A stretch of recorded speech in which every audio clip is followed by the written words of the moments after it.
talk to the association and tell them, hey, how you can help?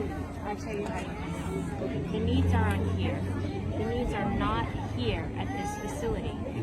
This is a short-term respite center.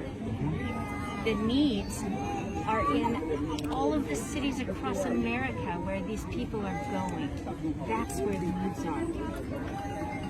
That's what I understand. I have already sent out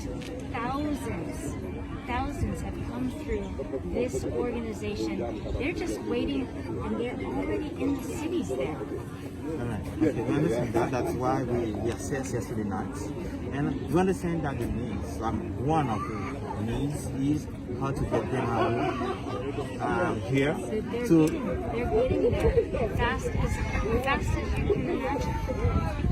Yes, we've already processed 1,000 since Monday. Okay.